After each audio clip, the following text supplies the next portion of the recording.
Go.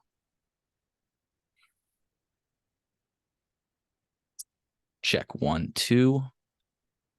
This is the Cole Memo. I am your host, Cole Preston. Every episode is released in audio, video, and transcript format. To find the transcript, audio, or video version of any episode, please refer to the description of the episode that you're listening to now. Within that description, you can find a link that will take you to our website, which will display the transcript for this episode and the platforms where you can find this episode in audio or video formats. If you're having trouble locating the episode description on whichever platform you're listening from, simply note the episode number and visit thecolememo.com. You can find the corresponding episode from there, and then you'll be able to access the audio, video, and transcript formats. You might also find any links that we reference during the episode so that you might be able to do your own research. If you're not listening to this episode of the Cole Memo on Patreon, then you're listening to this episode later than our patrons. To become a patron, go to thecolememo.com/Patreon. Once again, that's thecolememo.com/Patreon. It's a great way to support our show, but one of the best ways to support our show is absolutely free. Subscribe to or follow our show. Leave us a positive review from wherever you're listening to us from. Favorite this episode, give it a thumbs up, leave a comment, or post a review. Your engagement and support is appreciated.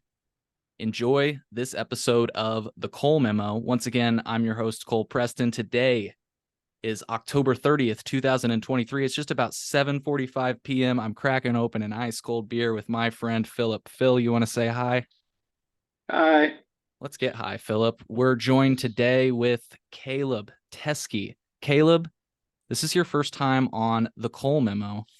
You want to go ahead and not only introduce yourself, but tell people where they can find you online if they like what you got to say today. Oh, and you're muted somehow. Oh, you're still muted. That's right. I muted myself. Yeah. My bad. Yeah, that's okay. I just want to say thank you for having me on here, Cole. I am a freelance independent journalist from Vermont. I've been covering the cannabis industry here for the better part of 2 years, coming up on 2 years in December. You can find my work, the fine print. Look for the purple and black and white asterisk. There's a couple other fine prints on YouTube, but I've got a YouTube channel. I've got about 200 interviews that I've done with people from various sectors of the cannabis industry over the last almost 2 years, and maybe 350 hours of content that people could check out. We've had, hey, look at that. There you go. That's Amy Leaf. That's one of my best friends from growing up, Tom Durfee. He moved up to Canada, started a dispensary. Dan Pomerantz from Rebel Grown. The guys from Smoke Ranch Redemption, Matt LaPlante, really good guys.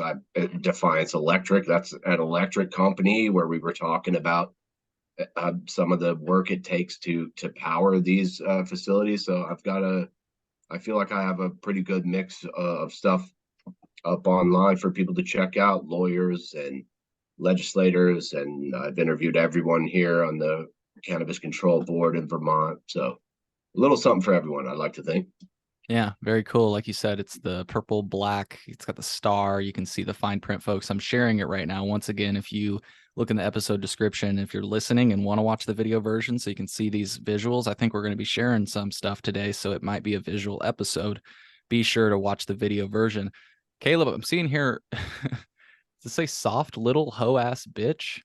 Yeah, that's the fine print in the background. And I used to do stand-up comedy for 5 years, so I decided to just write some ridiculous shit in the background. And Okay, it does say soft little hoe ass bitch. That's exactly what it says. Yes.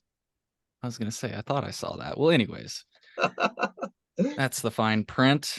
I'm glad you noticed. You're the first one that's noticed that. Thank you. Yeah, well, I was reading the words. I was like, this has got to be something that he designed himself. And then I saw soft little hoe ass bitch, and I was like, whoa. So, yep. Well, I'm sparking up weed now. I cracked up a beer, sparked up weed. Where do you want to start today, Caleb? Like I told you, the great thing about the Cole Memo, I didn't tell you this. I told you the floor is going to be yours, but the great thing about the Cole Memo, I think, is that it my goal with this show is that it's going to be better than a television time slot. And of course, we don't have any advertisements, but this episode is brought to you by Coors. No, I'm joking. We don't have any advertisements that are going to, interrupt us at all. So that's what's, I think, great about podcasting and this show particular. So the floor is yours, dude. Where do you want to start? I'll try to chime in from time to time, but for the most part, I want to let you lay this out, and then I'll, kind of jump in with questions. Cool. Where I'd like to start, really, I put this story out in April.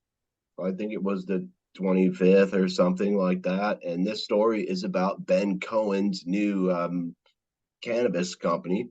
And for anyone who doesn't know, Ben Cohen is the Ben from Ben and Jerry's. I feel like most people know about Ben and Jerry's, and this is Ben that we're talking about here. And when I saw that he was entering the cannabis industry, it really piqued my interest. So I started doing some digging about it. I met, and maybe some historical context would be good here too. Ben and Jerry's was sold off to Unilever back in 2000, 2001, somewhere around there. And Unilever is a massive multinational corporation who has also bought up some other companies here in Vermont, seventh generation, some of our other really prominent brands. So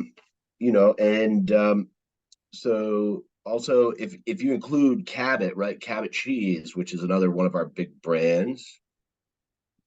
Yeah.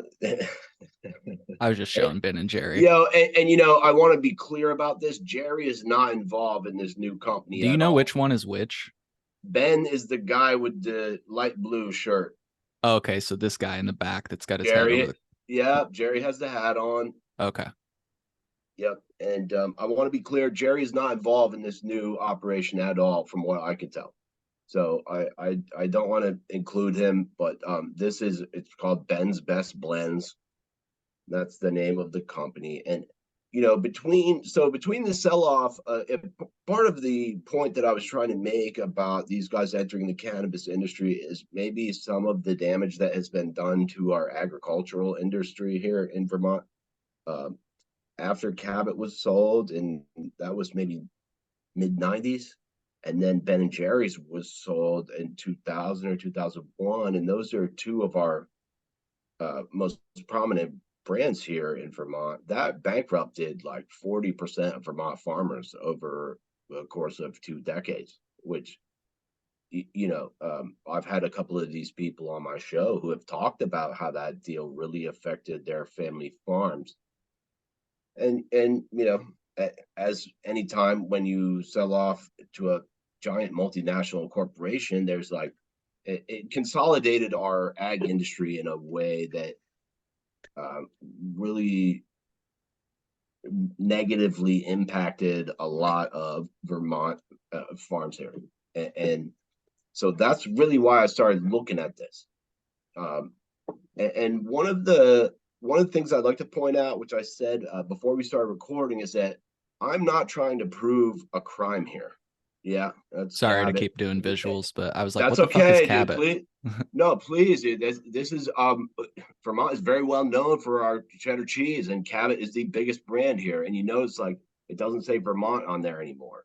There was a lawsuit way back when because they started sourcing a lot of their dairy from other states and had to take Vermont off of the logo. And you see, yeah, they got the flannel there, and now this says New York, New England. That's right. Yep, correct. That's because they blew up really fast, and well, I don't know if it was fast, but they blew up so much that they had to start getting milk from other states. They couldn't meet the demand here in Vermont. and those guys, hey, I want to say this too. I feel like these guys started with good intentions. It was a cool company, and they were like hippie. Who, Cabot or Ben and Jerry's? Both of them. Both of them, yeah. Yeah, absolutely. And then they were sold off to companies that maybe don't have our state's best interests in mind. And a lot of those profits are leaving the state, which is another feature that we're going to see here in Ben's company. So, you know, again, I'm not trying to prove a crime here. One of the main thrusts of my work is trying to show that people that are wealthy and that are politically well connected are getting the leg up in this industry. And what we were told was that we were going to help people that were negatively impacted by the war on drugs. And, you know, from what I'm looking at, that's not what I'm seeing. And so, you know, that deal with Unilever was, you know, Unilever doesn't care about Vermont. They're not good companies. And along with this sort of consolidation of our ag industry has come because, you know, consolidation of dairy farms, and now they're all 94% of the corn being grown in Vermont is GMO corn, along with the associated pesticides that come with that Roundup Ready seed and things of that nature, which is really having a negative impact on our water quality, our soil quality, things of that nature. So that's also troubling. And I'm going to tie Ben in with some of these guys at Hawthorne, who are partnered with Monsanto, who've ushered in this new era of consolidation and, you know, sort of chemical-based farming here in Vermont, which is kind of a new feature over the last 30 years. So, you know, I first met Ben at NECAN 2022, last July. He had a table going. I went up, I tried to get an interview. I gave him my card. They were handing out empty packaging, which I thought was kind of bogus when they talk about environmental concerns. And then you're shipping over packaging from China to hand out empty to people just to sort of get your name out there. I didn't love that. You know, Ben Cohen's in Vermont. These guys are royalty. Ben and Jerry here that's royalty. They could start a weed company tomorrow and open up, and people would just go buy it just on the name itself. So I thought that was kind of weak. I saw some of their packaging in the garbage before I left NECAN. So, you know, and the environmental stuff is really one of my the things that bugs me about their company a lot. Like, I don't know. Do you want to pull up the website? What website? I can pull up. It's bensbest.com. Ben's I was gonna say Best. I got it here. Yeah. If you want, yeah, I mean, I'm happy to share it, but if you know where you're going, There we unless you, go. cool. Okay, cool. Does that work? Yep, I can see it. Yeah, bensbest.com. It looks like it's kind of cut off there. And I also have a picture up in the background, but yeah, this is their web. I was just gonna say we just see the website. We don't see the picture in the background, I don't think. Oh, So okay, you're good. cool. If I scroll around, does it show you? Like here, I'd like yeah, to yeah. go. Yep. Cool. There This was fucking something website is trippy. yeah, and it's, you know, borders on, in my opinion, marketing to children, but that's my opinion, and I want to be clear about that. Where is this guy? Who we are? What makes you say that? Because it's colorful? Yeah, blends, BLNZ. I mean, it just it's similar to Ben and Jerry's, which I thought was always marketed to kids, and that's my opinion. Where is this social? They gave out one loan, which is something I really wanted to talk about, and I'm not. Oh man, it's somewhere on here. Did you say social mission? Because I see there's a button there that says social mission. Yes, yeah, and is that okay? There was one loan they gave out, and I remember the dude's name. And boy, that's not. Here we go. Grant and loan recipients. Go.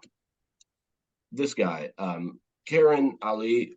I'm not sure exactly how you say that. So they created this program, right? To invest in social equity sort of applicants and things like that.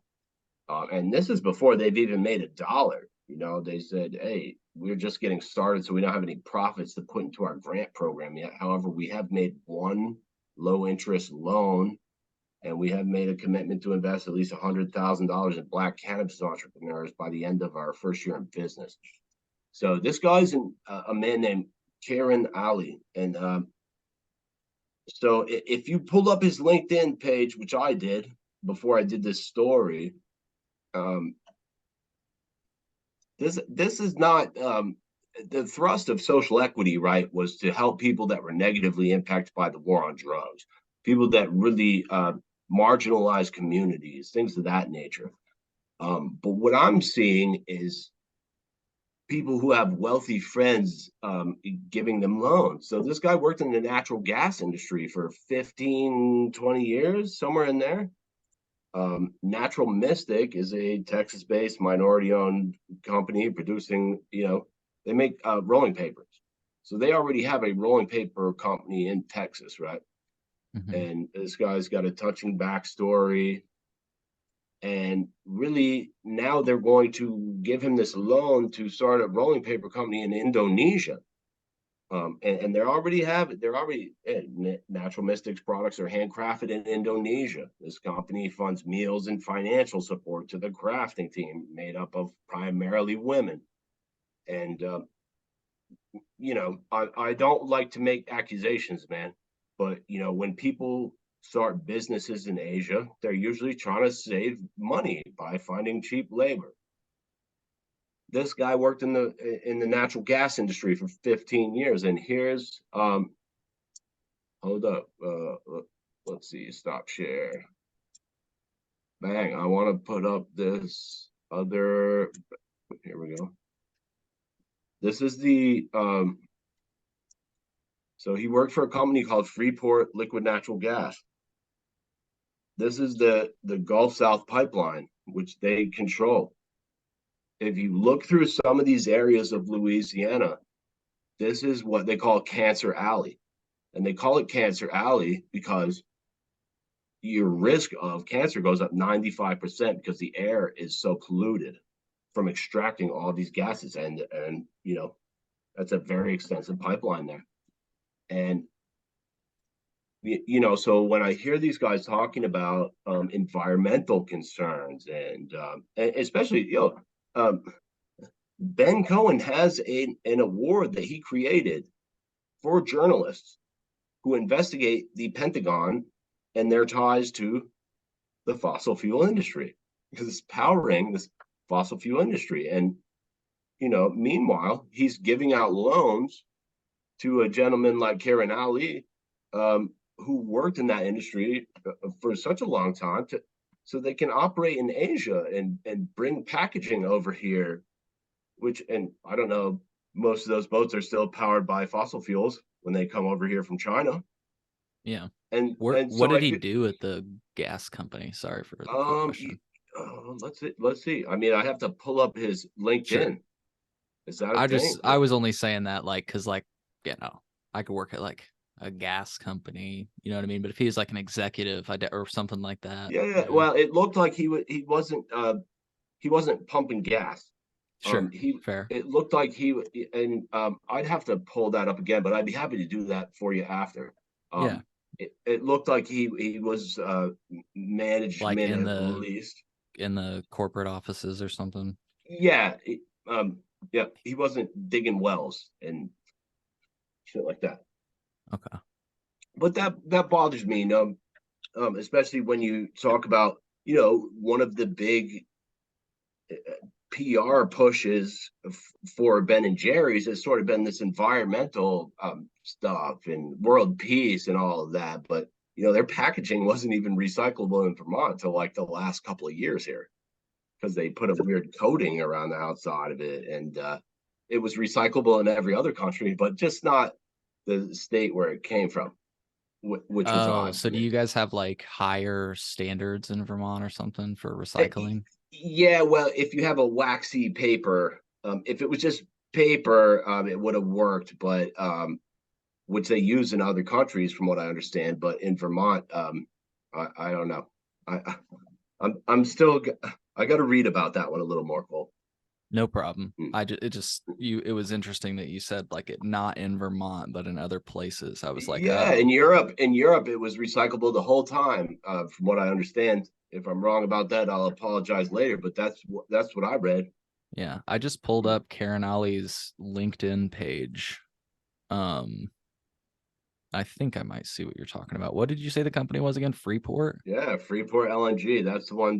Yeah, and also the GDF, Suez Energy. I believe that's in So Central America. responsible for implementing, managing, and executing key commercial responsibilities for the FLNG liquefaction project.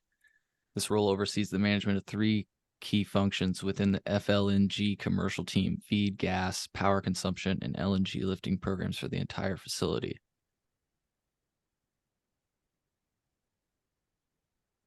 As the Yeah, commercial director, sorry, I'm just that's okay, dude. Yeah, taking this have a in. peek, dude. I should have pulled that up. There was just so many websites and LinkedIn pages associated with the story. It was hard to No, get it's them all online. yeah. Yeah, and I clicked on this other guy, Karen Ali, and I was like, that doesn't look like him. Um, so sorry, other Karen. But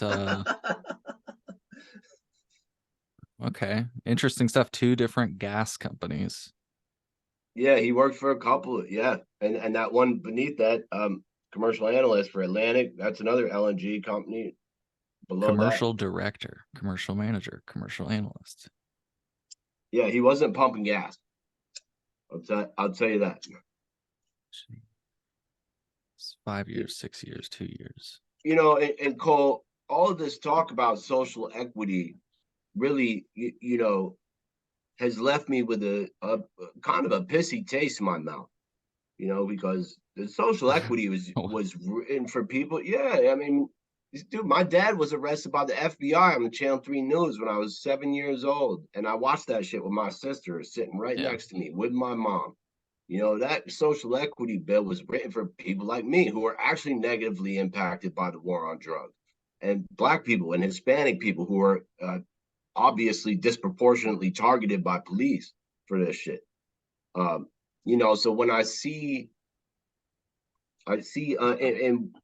what we've been calling it is tokenization, where you find like a guy like Killer Mike, right, who's on the board of Ben's board of trustees there. Yeah. And Mike doesn't need a social equity license, So but go ahead. Yeah. if I could just really quick, because I actually agree with what you're saying here. But this is like so interestingly in Illinois, there are these cases where people are like, what the fuck? This guy's not social equity. For example, there will be like ties to like GTI or Phil. You can think of a few. Restaurateur Phil Well, Stefani. the first social equity dispensary that opened here is partially owned by a former Chicago cop. So, there's things like that. But hear me out, Caleb. People will validly say, that doesn't seem like social equity, a cop, right? But by the letter of the law, they did qualify as a social equity candidate. So it's like, How, well, dude? in How? Illinois, I can tell you because Please, yeah. but that's the point I'm trying to make really quick is that Illinois has a different definition of social equity compared to New York, compared to me and you. I mean, we have our definition where we agree that, yeah, the actual people that were impacted. But so to answer your question, in Illinois, it has to do with certain zip codes that were selected.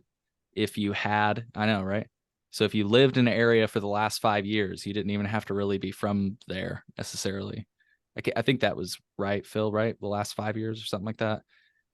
Anyways, the point is that So it you doesn't. meet It's I don't remember. criteria. It's zip not, zip code is one of the criteria for social equity in Illinois. yeah. So if Actually, you, one of the criteria now is if you've been shot. right. So they've changed the criteria. If you've been shot, you qualify as social equity. Right. So, but yeah, zip code, if you've been shot. So the zip code thing, if I could really quickly explain that, they did research to determine which zip codes are DIA, disproportionately impacted areas. So that's where this zip code thing, that's the rationale behind it. Obviously there's holes in that logic. Here's a big one, Caleb, that they Well, literally, the reason that it's possible to do that is like in a place like a lot of this is focused on Chicago, the Chicago area. It's very segregated, so you could say, hey, this zip code has a really high rate of cannabis arrests. We're going to designate that. But really, you're like the state was pretty much trying to target Black and brown communities without like explicitly doing like a race map. Here's the So that biggest was hole, like, though, and I think you're going to laugh at this one, Caleb. There was one called, and they didn't call it this literally. It became infamously known as the slave master clause. It's where you like, it's like where you hire, you put like 5 or what's the number? How many Black I people, think like they people had to that have would, 10 people hired and on payroll so you just during have the them on process. payroll and then you're a social equity licensee. So do you get my point? It's not that your definition of social equity is wrong. It's not that my definition of social equity is wrong. It's that states have defined what social equity is in the application process. And I think we can all agree that that's wrong. Yeah, Because it's and like, you can't can really I legislate that shit. can I pull up the where's the Ben's website? Do you Can you get pull why it I up? brought that up though, really quick, while you pull that up? Like, because I sit here and Phil and we like look and we're like, is this social equity? And it's funny because we asked that and it's a valid question, but the state of Illinois' answer is yeah, because that's how we wrote the law. Even if you Oh, don't think that those people, you that's get what the I'm saying, thing. Phil? It's well, Hmm. it's legal. Well, It's and mine. even Yeah, go ahead. Sorry. and even the whole conversation of social equity being about business, Yeah. um, like the whole conversation gets directed and focused around business. Illinois centers the whole conversation around who is in business and not in business, while we still like give out felonies for cannabis possession. So Continuing the drug war. like real social equity is stopping, like just get rid of the cannabis laws. Right. Deschedule it, let everybody grow. Yeah. That's what social equity is. That's where it gets frustrating when it's like, when you look at, I get what you mean though, because if I could wrap it up and I'll bring it back over to you, Phil, or Caleb, my apologies, but for making I just felt like it was important to make what I think of when I think of social equity is like my first few pot dealers. Like they should be allowed to do what they did for me all those fucking years. And guess what? They still can't in this legal world. It's still a criminal offense. That's not social equity. Well, Anyways, and in the legal world that we're setting up, they also don't have a job anymore either. So their true. work has also been taken away. Yeah. Anyways, No, that bothers me, man. The people who helped build this entire industry, who took all the risks, who developed all the genetics, who did all the home grows and did the jail time and had their houses raided. Those people are not getting the help that they need. And instead, we've got, people like Ben Cohen getting it, who doesn't even have a weed company. This isn't even a weed company. This is a licensing company. They license their packaging and their branding to someone who's actually doing the work, and they make money off it. And in my opinion, that's modern day sharecropping or something. You got a guy who's not doing anything, making money off of people who have maybe taken these risks in their lives. And I don't like that.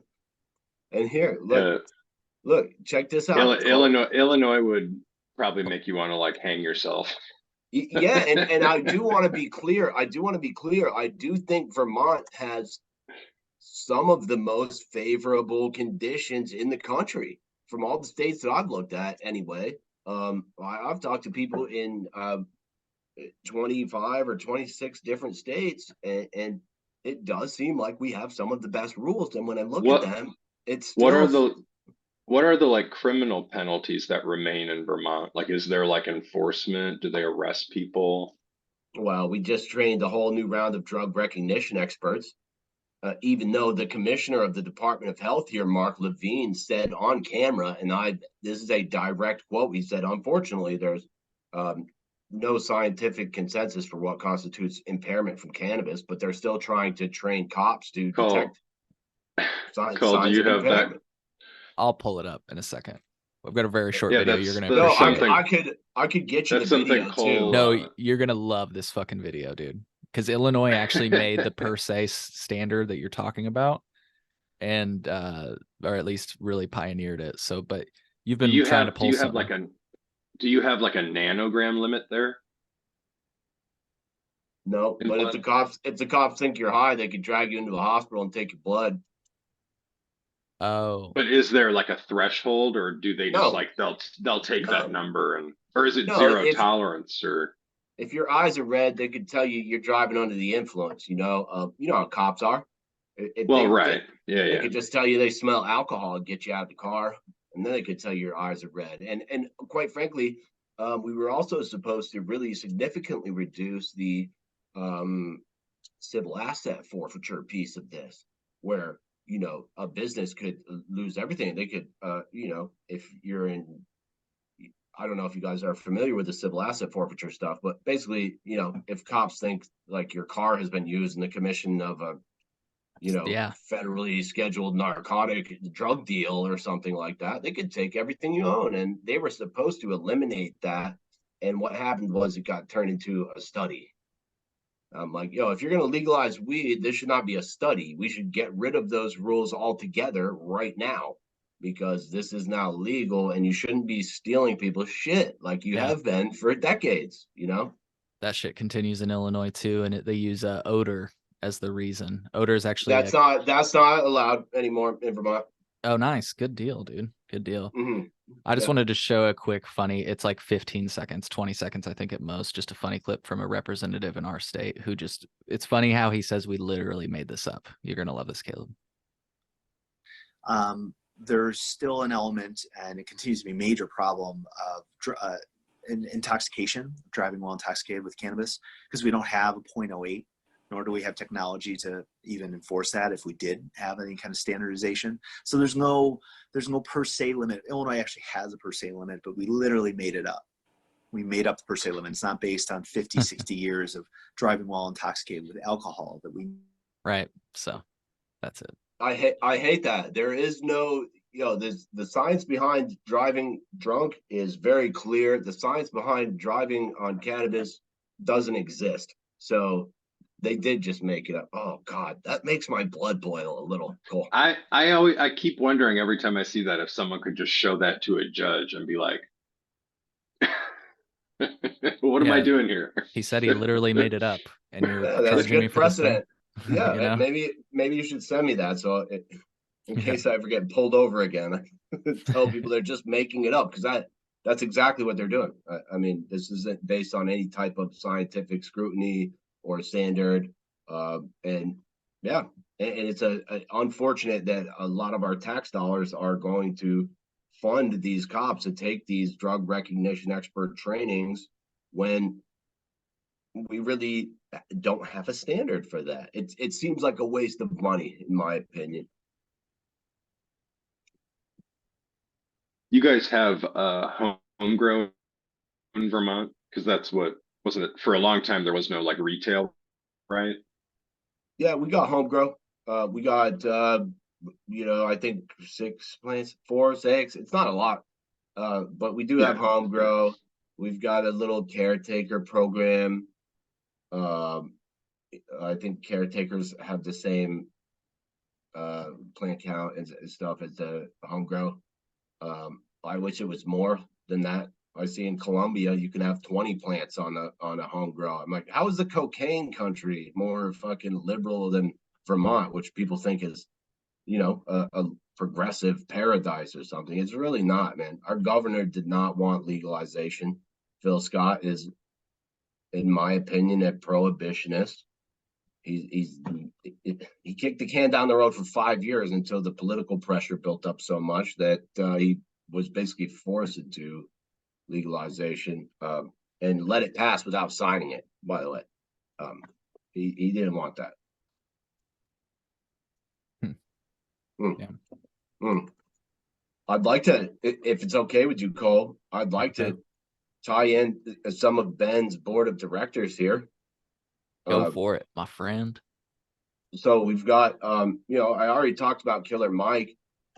Do they have like pictures on his website that I can pull up, or do you have the pictures? Yes. If you go on there, hold on a second. I'll pull it up. Who we are.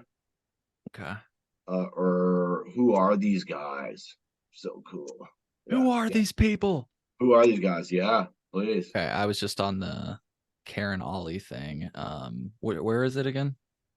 Who are these guys? Oh, who are these guys? Right there in front of me. This would be his board of trustees here. And as you can see here, this is the part where they explain that they're not even a cannabis company. And one thing that really bothers me, man, is that every other cannabis company in Vermont has to go through a federal background check. Costs $500, $475, something like that. And they scrutinize your entire background, your whole life. That is for every cannabis business owner in the state, and their employees have to also go through the same thing, which costs less for your employees. But because this is a nonprofit, they don't have to go through any of that same level of scrutiny. They're just licensing out. And I think that's bullshit. In my opinion, I think that anybody who's making money in the cannabis industry should have to go through the same set of steps. This allows them to sidestep that. So, yeah. Wait, yeah. so how does it allow them to sidestep it? Sorry. Well, because they're just as you can see, licensees pay us a royalty in exchange for the use of our formulas, packaging, and trademarks. These guys do not have a cultivation license. They don't have a manufacturing license. They don't have a retail license. They don't have a wholesale license. They don't have a testing lab. They don't have any of that. Yeah, that's pretty standard though. I would say for cannabis, like Wiz Khalifa, for example, he licenses shit out, to cure a leaf. Yeah, but True Leaf, I think. Oh yeah, or all the companies, like a company like Cookies, like unless they're the actual license holder, like a lot of the time they're just licensed, like they are in Illinois. Like Cookies doesn't have any license in Illinois; they're just licensed. And absolutely, that is pretty standard. As far as licensing deals goes, it does seem like it's pretty normal. But in an industry where you're making people pay $500 for a background check, and the FBI is poking around their background, I think everybody should have to go through that. I don't think you should be able to avoid that by starting a nonprofit and licensing out your packaging. And that's my opinion, but I think it allows people to avoid doing that, and I don't like that. Yeah, there you go. Yeah. And Ben, yeah, and someone's missing there. It's there he is, Jesse Horton. Okay, cool. And Killer Mike. Another big thing that really bothers me is that they say 100% of our profits are going to fight the wrongs of the war on drugs. Okay, 90% of those profits are leaving the state, and none of those people you're looking at right now live in Vermont. Derek doesn't live here. Phil doesn't live here. Killer Mike doesn't live here. Ben, I think, lives here sometimes. Nina Turner also was a senator from Ohio. I'm not sure how bad they had it on the war on drugs. And Jesse Horton, he doesn't live here either, So 80% of the profits that these guys make are going to go to a nonprofit in Oregon called New Leaf, which is run by Jesse Horton's wife, Jeanette Horton. I feel like I saw that somewhere, but where did you see that at? The New Leaf thing. Was that on the homepage? Well, I found that. No, that was a little side work I did. I don't know if it's in the blurb when you. I swear I saw it somewhere on here earlier. We'll try to find it in a bit. Yeah, and if you go out there, you'll find that New Leaf is partnered up with all kinds of these big MSOs: Wana, Cookies, Parallel, which was the Bo Wrigley shit. Wild. Did I say Wild already? Yeah. Dr. Bronner's, which is weird. And so part of the reason I ever tied Shalene Title and the Parabola Center in with this was because they claimed their forward-facing position of their think tank is like, we don't want these big corporations in the cannabis industry. It's like, okay, well, is this the 80% thing you said? Sorry. There it is. New Leaf. 80%. Yeah, 80% of Ben's best profits are going to New Leaf, which is and also tied up with Hawthorne. And Hawthorne, as I said earlier, Hawthorne is the investment vehicle for Scott's Miracle Grow, which is run by the Hagedorn family here in Vermont. Now we just made a few leaps here. So New Leaf is owned by Hawthorne, which is owned by Scott's Grow. Sorry, let me slow down a little. Sorry. So, yeah, no, my apologies too. New Leaf is run by Jeanette Horton, who is Jesse Horton's wife.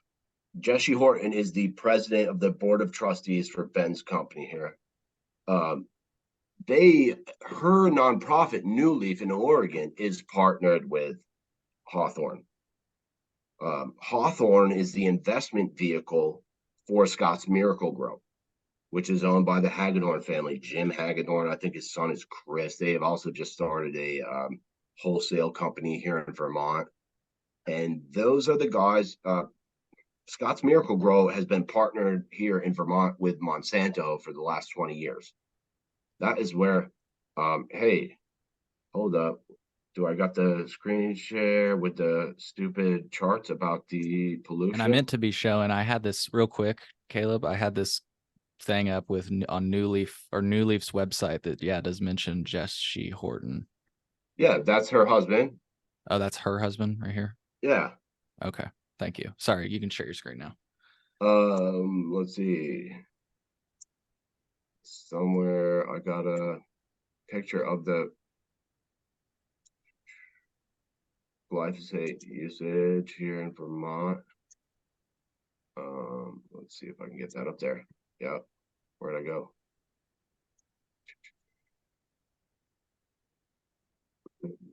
Sorry, I haven't used Zoom for a while here. It's all good. Oh. Gives us time to roll more joints. Did that pop up? Mm-hmm. There we go. It's a graph of common ingredients. Yeah, and as you can see, atrazine usage has also been on the rise here in Vermont. And So some of these. Go ahead. I was just wondering, how does this tie in? What were you saying? Well, before this? so the guys from Hawthorne, Jim Hagedorn, the CEO of Scott's Miracle-Gro, has partnered with Monsanto for the last almost 25 years here in Vermont. And what we're seeing is, and I don't want to make accusations, but what we've seen since that deal went down is a massive increase in the use of some of these types of pesticides. There's glyphosate again, most common active ingredients used in forestry management. Glyphosate, this is used in highway and railway. I'm not sure why they're spraying this type of shit on our highways and railways. I assume it's to keep the grass from overgrowing the tracks, but these are the kind of people, and I should stop that. Make it stop. These are the kind of people doing business in Vermont, and to me, it's deeply concerning. I really, I don't need a lot of pesticides sprayed on my highways or my railways or cornfields. I don't like all the MSO or GMO corn moving into Vermont here. It just to me it's unsafe. It's showing up in our waterways and our soil. And I wouldn't be surprised if it starts showing up in our cannabis here soon. And so, one of the other guys who's not shown on that website, by the way, is a guy named Chris Walsh. And Chris Walsh used to own Nectar's here in Vermont. It's one of the most popular nightclubs in Burlington. And he worked for Ianthus, which is one of the companies who bought up all 5 of our medical dispensaries here in Vermont have been bought up by out-of-state MSOs. The one who bought Grassroots in Brandon was called Ianthus, which was run by Randy Maslow and Hadley Ford. Hadley Ford was forced to resign from the board of his own company for pocketing $150,000 of investor funds. And his sister actually sold the license off to him. I'm not sure how that went down, but Chris used to work for them and somehow got a job on the advisory committee to the Cannabis Control Board here in Vermont. And, just another example of how, people with the connections are getting the leg up and not the people who need it. Or, Bill Lofi and Dan Chang, who run Cryo Botanicals, they got, I believe, the second tier 3 manufacturing licenses in Vermont, which is the largest tier you can get. Bill Lofi was a former chief of staff for Peter Shumlin, who was our former governor. So when I see these type of people getting this leg up, as opposed to, I knew all this social equity talk was bullshit. When I first heard it, it sounded like bullshit. The government doesn't usually care about poor people or black people. And when I heard them just repeating this stuff over and over, it really, I have notes from the first time I went to a control board meeting last February. It said social equity and look into this. And, you know, I just, and Ben has done the same thing. He hired five black people to be on his board of trustees. You'd be hard pressed to find 5 black people in Vermont. It's really hard. This is one of the whitest states in the country somehow. And, you know, to me, that's, yeah, we've been calling that tokenization. And I know black people in Vermont that could have used a loan to help them get their business off the ground. And meanwhile, he's given his loan to a guy in the natural gas industry who's starting a rolling paper company in Indonesia. I don't love that. And I think it undermines really their entire credibility.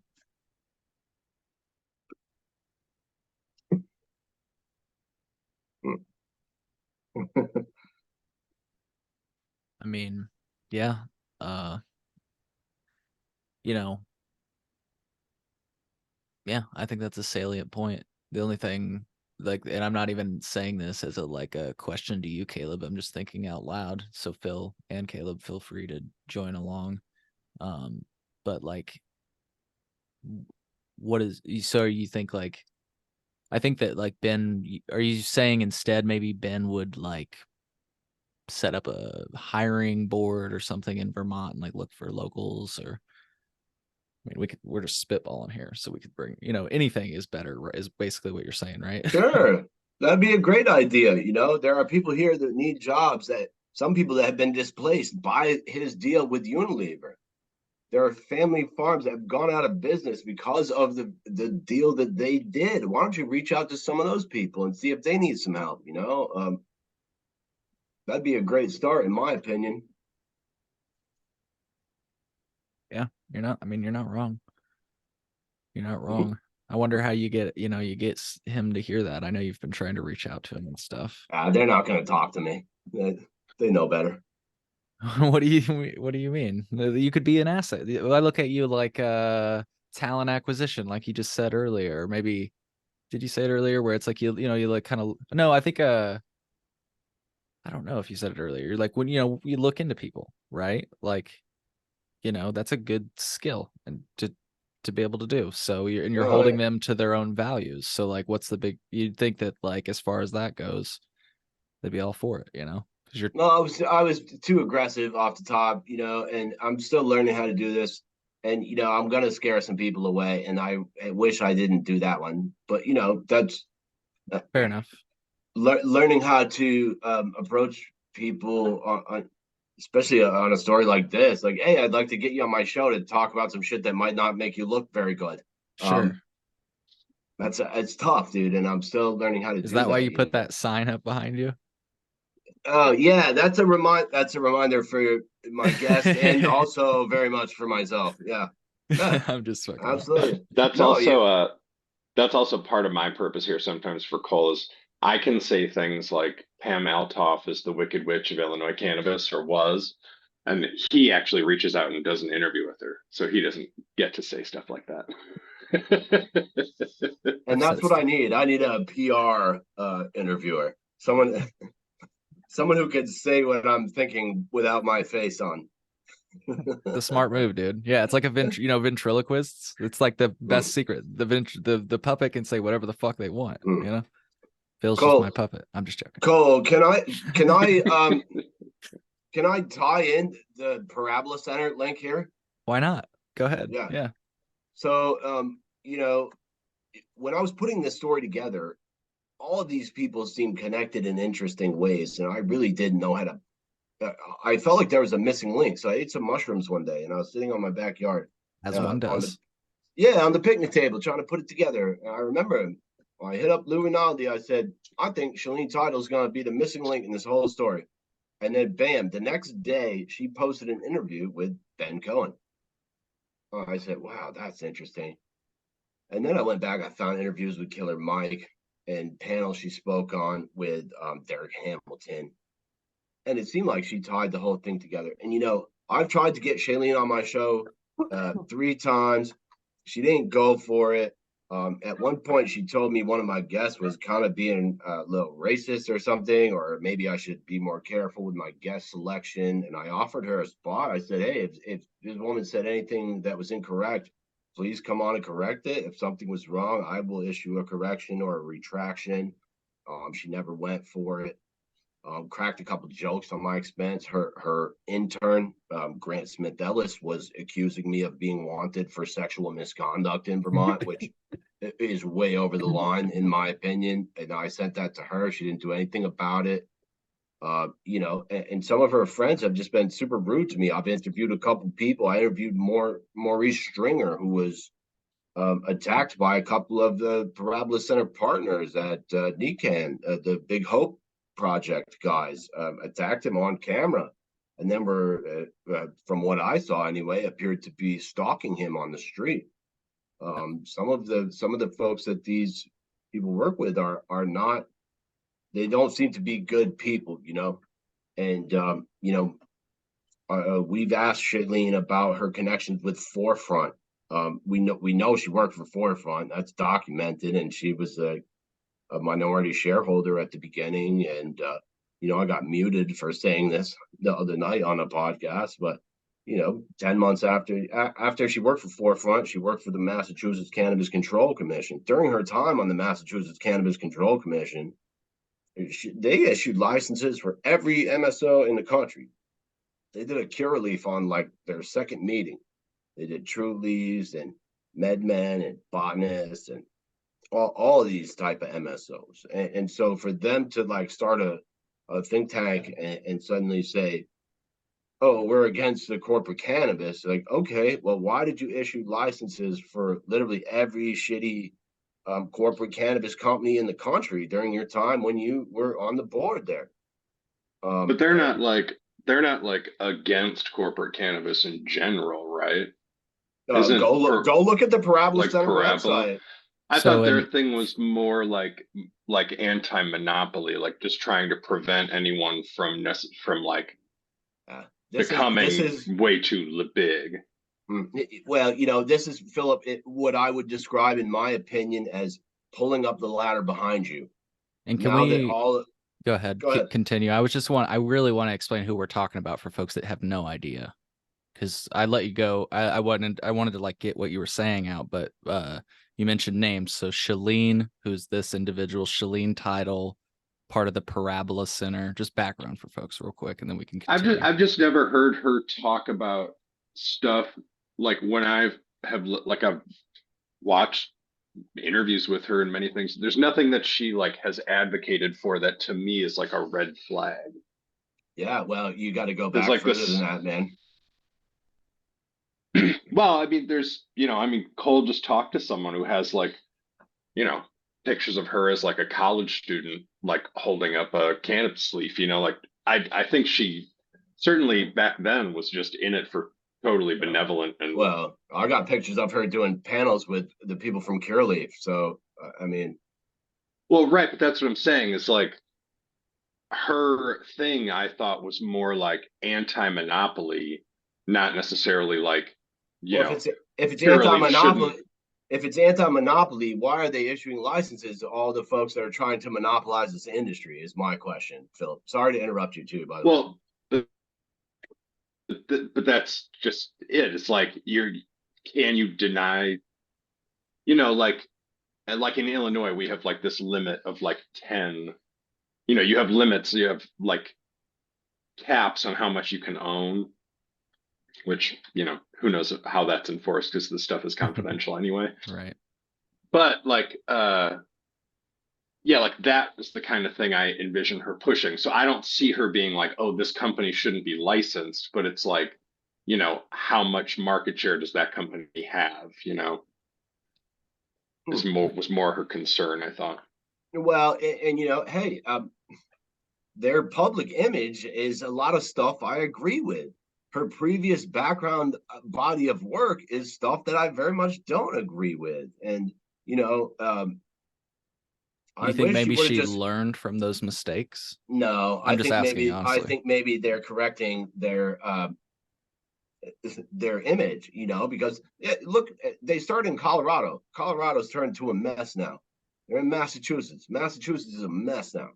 All of these, and part of the point of this story is also that the people that we're listening to guide the policy on the cannabis industry are not people that know a lot about cannabis. They're lawyers, and as I think someone pointed out, cops.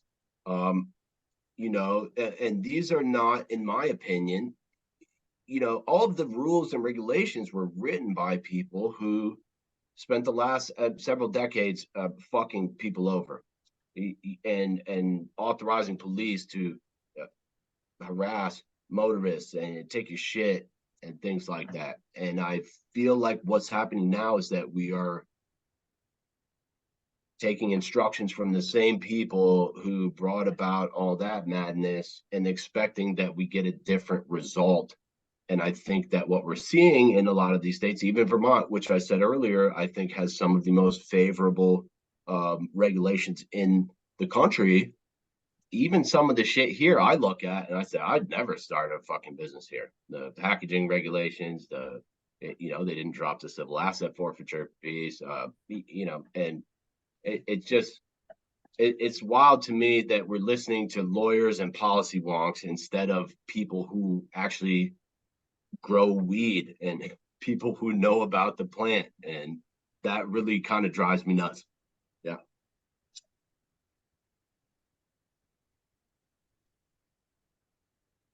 I'm getting my weed sparked up too. It's this one of those awkward silences where Yeah, thanks, Phil. Yeah, it's a great point, man. And look, I don't like to just shit on Shalene Title, but like this Vicente Cedarberg model, I've found some lawsuits involving Vicente Cedarberg where she used to work.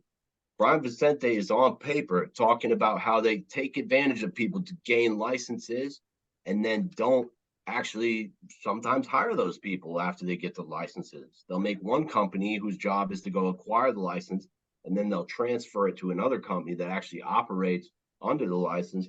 And they take advantage of Black people and brown people to go get those licenses. And they also he said, hey, go use an in-state name or someone with an in-state address because it looks better on paper, and also this rule they've invented about if you own less than 10% of a license, you don't have to put your name on it. That allows people to get equity into companies. And in Vermont, what happens, right? We have 2 law firms here in Vermont. What happens is if you want to start a company in Vermont, you pay Tim Fair $3,000 or whatever their fee is. They get you the license, and that's it. What Vicente Cedarberg did was say, hey, we're going to go into these states with a super high cost of entry, and you're going to want to experienced law firm to help you navigate the challenges of this and that and the other. And then they take an equity stake in your company, which came out in this lawsuit in Maryland, where we find out that they have a 6.5% equity stake in this company. And Brian's using in-state names to make it look better and taking advantage of people to acquire licenses. And that whole model has been used around the country. They started in Colorado, which was the first legal state, and they have spread that model across the country, in my opinion. And you're talking about tax and regulate? Yeah, and I'm also just talking about some of like Vicente Strategies is their consulting firm, and they were hired to work here in Vermont. And I watched some of those meetings where they were in, and it was a joke, man. They clearly don't know about cannabis.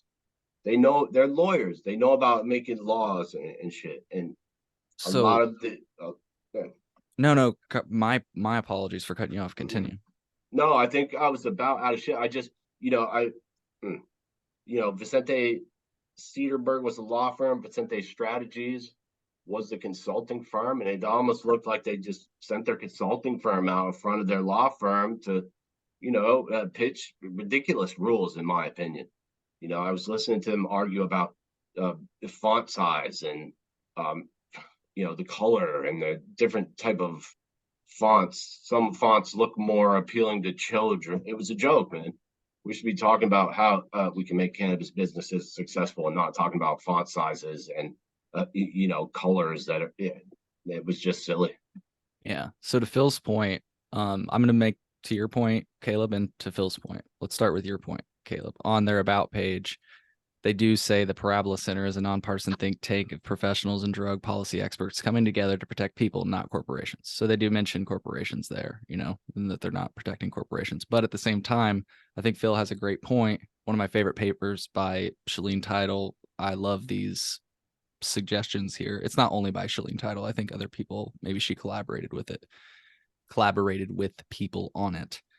One, allow people to grow a reasonable number of cannabis plants for personal use. I think reasonable means no limit. But anyways, one of the things that Phil was saying earlier, sorry, I'm high and just lost. Do not cap the number of business licenses available, but limit how much of a market any one person or entity may control. So it's not the idea that Curaleaf, Cresco,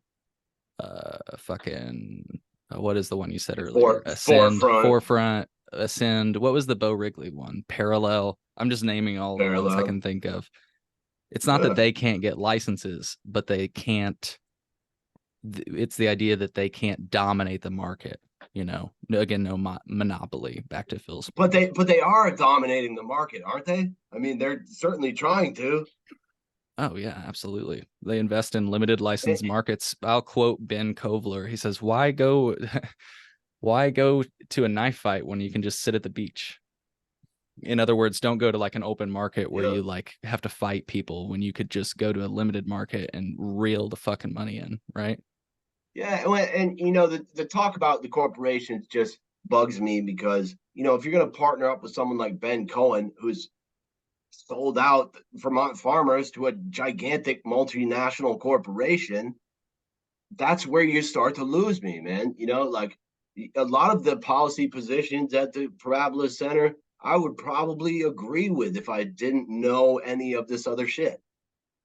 They have a very nice forward-facing position that I like, but and you also like, oh, go ahead, Phil. Look at I this. mean, I would also just say, like Parabola Center, one of their partners is Chicago Normal, who supports license caps. I so talked. But I just think like you're a group that big, like you have to make friends with powerful people, and like probably pick. You probably don't agree with everything that all of your partners do or say or believe. You know what I mean? Yeah, and if I owned an organization like this, I'd kick those motherfuckers right out of there. If Big Hope Project attacks Maurice Stringer at NECAN, I'd kick them the fuck out. You wouldn't be my partner anymore. Well, because doesn't Cannabis Equity Illinois Coalition, I think they also support license caps, don't they? Or they're not vehemently opposed to them. And some of these people, and here's a quote from Jeff Pizzatello, who's another, whatever. Some of these people like Caney, if you go to the National Craft Cannabis Coalition, inside of that you have Caney, which is the Cannabis Association of New York. Those guys actively clap when people get arrested, like legacy guys. And part of the sorry, I'm looking policy position. Yeah, it's okay. It's under N. You got to go down to N, but National Craft Cannabis Coalition. But some of those people, she says that we don't work with people who like to call cops or people who take money from big tobacco. And if you go into the National Craft Cannabis Coalition, you're going to find Caney. And if you look on their Twitter page, they just clap when people get busted. And I don't fuck with people like that at all. I don't deal with police. I don't like that shit. And also the Origins Council with Janine Coleman, who has collaborated with CPAIR, which in my opinion is a front for big tobacco, from what I've seen anyway. And so, and Shalene says she doesn't. I think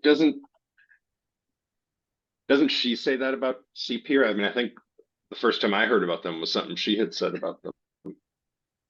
Well, hey, we asked her about this, man, and she never wants to answer these questions. And, I've invited her on my show 3 times, and including after I did this Ben Cohen story where she reached out to Mike Crawford and asked if she came on my show, if I'd be fair to her. Like, I'm fair to all my guests. I've done 200 interviews in the last year and a half. I've never had a problem, and I've had cops on the show.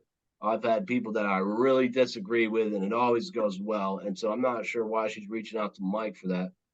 You know, I've offered her spots multiple times, and I was a little rude last time I talked to her, but you know, I didn't appreciate the way she approached me, telling me I need to check my guests better, and then not coming off for rebuttal. If you're going to tell me that my guests are being slightly racist, then you should clarify that. You know, Who were they?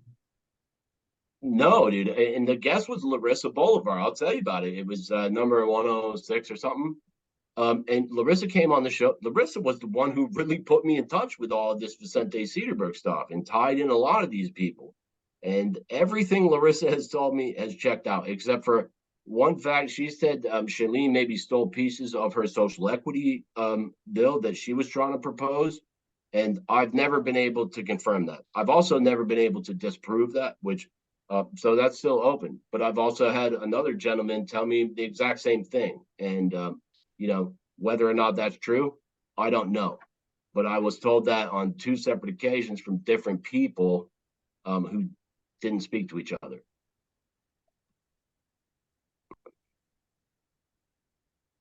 Gotcha. Yeah. And, you know, Shailene was a smaller part of this story. She was the tie in there. And it is odd that to me also that Forefront announced a fucking $55 million expansion 10 months after she got off the board in Massachusetts. You know, and again, like I said at the beginning, I'm not trying to prove a crime, but these are facts. That's what happened. And, you know, I think it's odd that regulators and lawyers and all of these type of people are getting their friends these great deals while I watch other people who have been doing this their whole lives struggle. They can't get a fucking loan to get a business open. And then that thing right there really bothers me. Um, it's wild to watch, you know, the people who, not to say Shailene was involved in this, but it's wild to watch the people who scrutinize you for growing a plant now making tax revenue off it. I really don't like that at all. Sorry, who was the one that scrutinized for growing the plant? Oh, I'm saying the legislators, the lawyers, the criminal justice system. I'm seeing a lot of cops now involved in the cannabis industry. I'm seeing a lot of lawyers. I'm seeing a lot of judges who are getting spots on the Vermont, for example, the Vermont Marijuana Commission in 2017. There was at least one judge on there, and you know, a bunch of lawyers. And it's cool to have a lawyer in the room. You should have a lawyer in the room to make sure that you're not doing anything too crazy. But we don't need like one out of every two people to be a fucking lawyer in the room.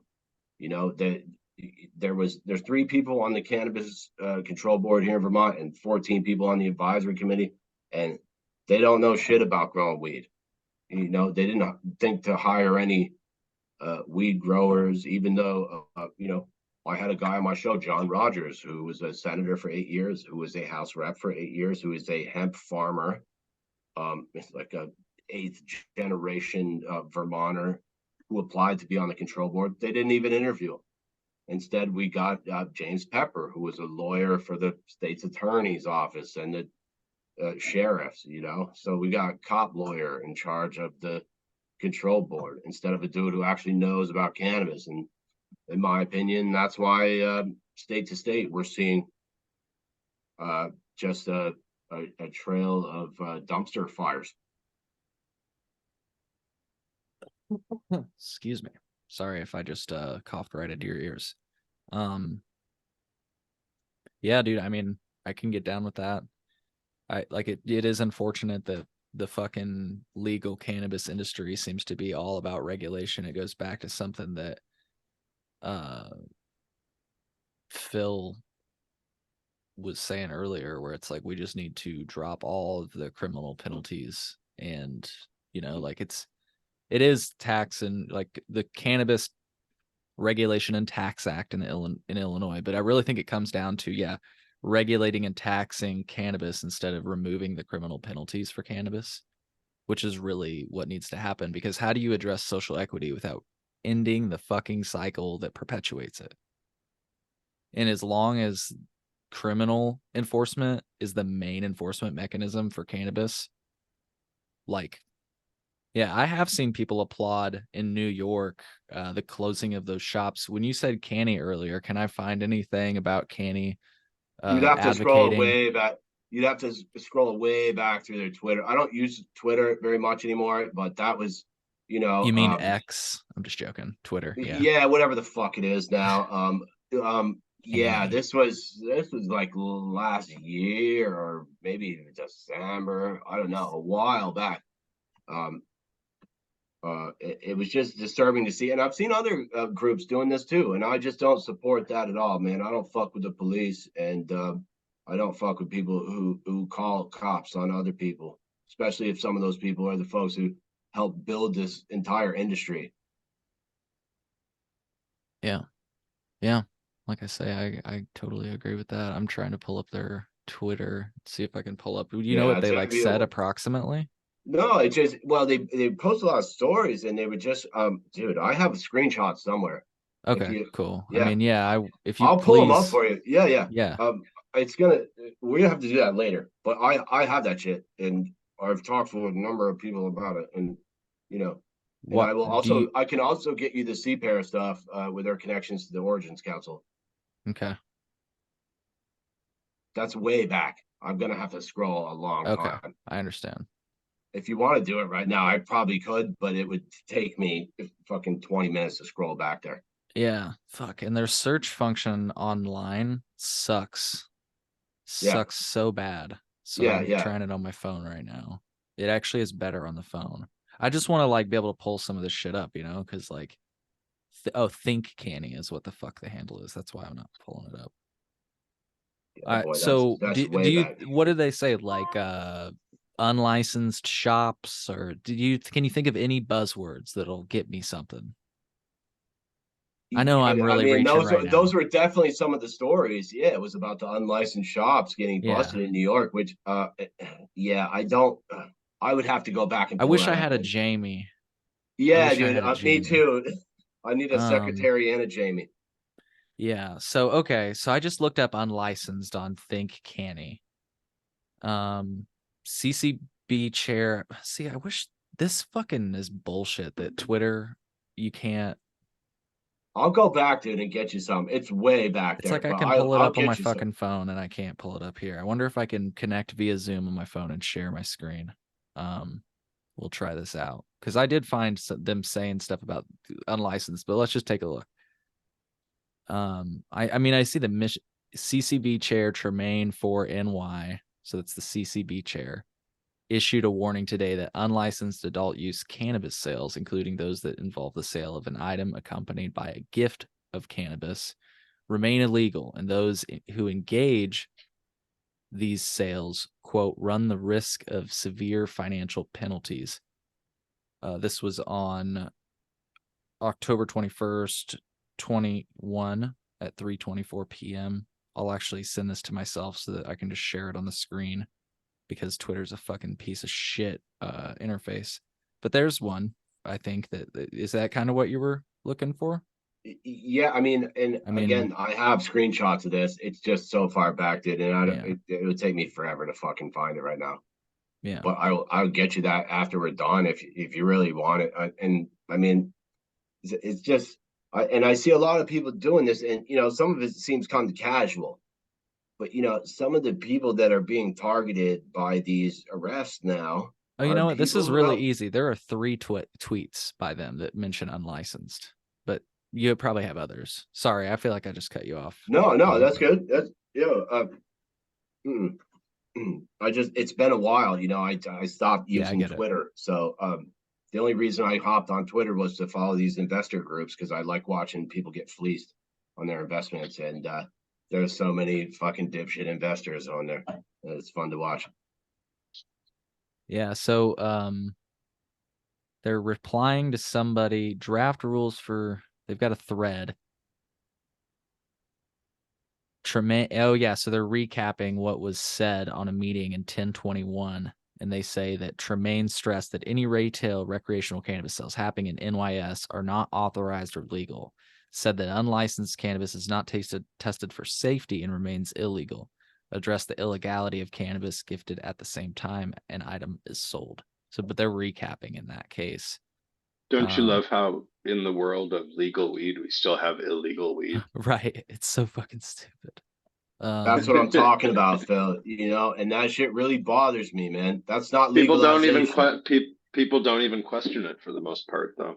Yeah. So these three tweets Isn't at that funny? least, these three tweets at least, they're quoting somebody, so they're not like advocating for anything on unlicensed. But yeah, give me those things and I'll add them in, I guess, like post prod, or we could even do a post call and like chop it in right here at this moment. You know, Maybe what I we mean? can get Candy on my show. We can talk about it. Yeah, yeah. I mean, yeah. I'll be happy to. I really don't play around with cops, man. Cops have ruined But did enough they lives. can you recall, like, did they say like you need to call the police if you see these? Like, what did you mean by calling for a crackdown? Dude, I don't even want to say it because I really don't remember. But I Fair have some enough. You don't want to screenshots like in my phone. speculate. Yeah, I don't want to speak out of turn here, but from my observation, they seem to be pro enforcement against clearly unlicensed businesses, and I'm just not into that at all. You know, a lot of those unlicensed businesses are the reason that people have licensed businesses to begin with.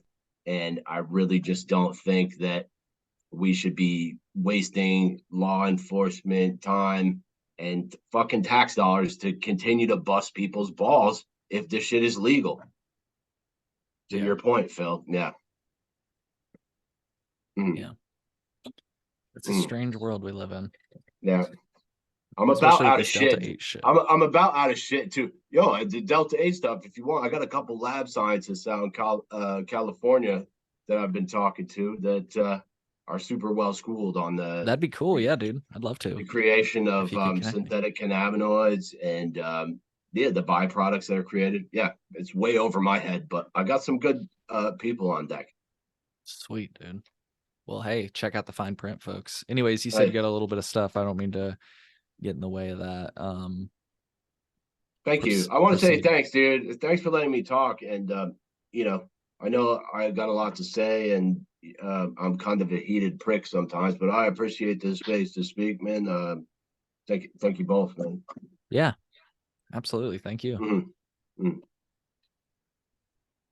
Try not to break anything over here. So what you got? Yeah, I think one of the things. Oh, go ahead. One of the things with cannabis too, like the industry in itself just seems so small when you look at it a lot of the time because, like,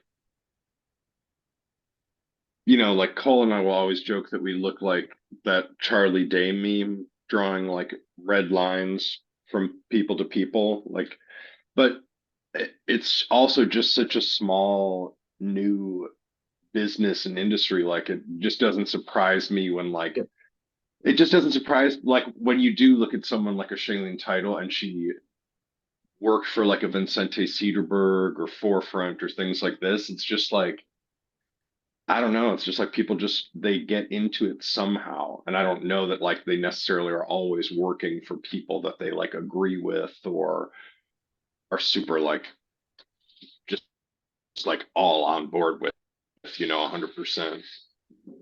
I agree with that sentiment. Like here in Illinois, like here in Illinois, like to me, I mean, I'm not looking to work in the cannabis industry, but like to me, I would feel weird working in any regard in the cannabis industry as it exists in Illinois because I think it's so disgusting and tainted and awful. But like, I don't judge people for working in it, but anyone who's gonna be like an activist in the space or like turned on to the issue in Illinois is probably going to be in the industry in some regard. So they're going to be working for a company like Cresco or, you know, whoever. Funny you mentioned that. You know, like, so, yeah, like, I think that's also, like, that's part of the issue when you, like, look at all this stuff. It's like, it's easy to, like, see it as some grand conspiracy, but this like, is the meme that Phil was referencing earlier, by the way. Oh. I always do this for myself because this is that's why I did this. Yeah. Oh, you're yeah. I got a thing here. Hold up. What do we got? Look, is that showing? This is a bill that It's- Shalene titled.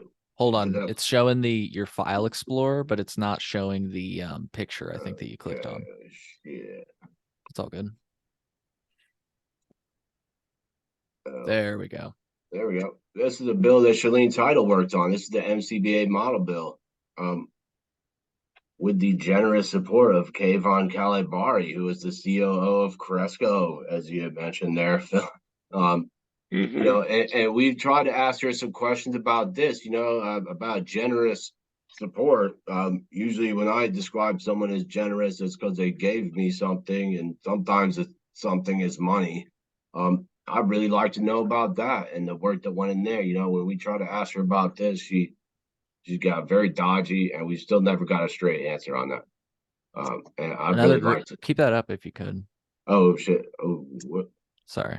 There we go. Another group I recognized on there though is the THC staffing group, which I just had Danielle, who was also a part of the Parabola Center, on my show. Yeah, well, didn't Shalene So, I mean, start the THC staffing group?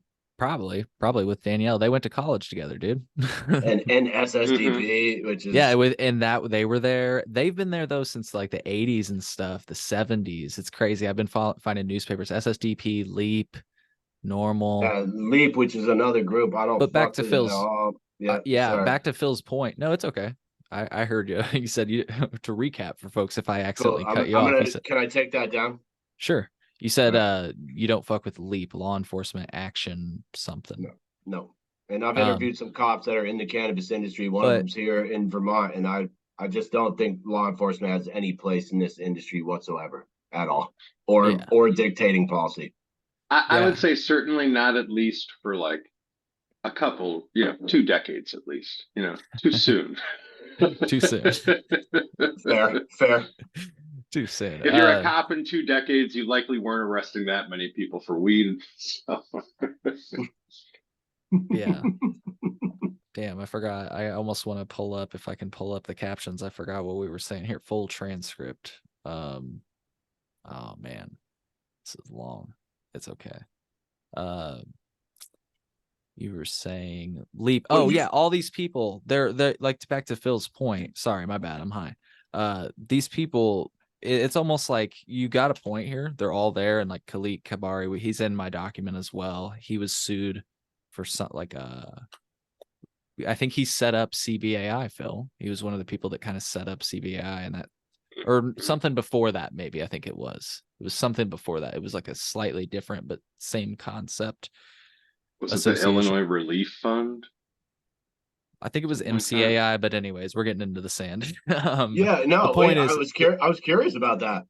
Yeah, no, and I can provide you my document. You'll be able to, if you do a little search of that guy's name, you'll find it.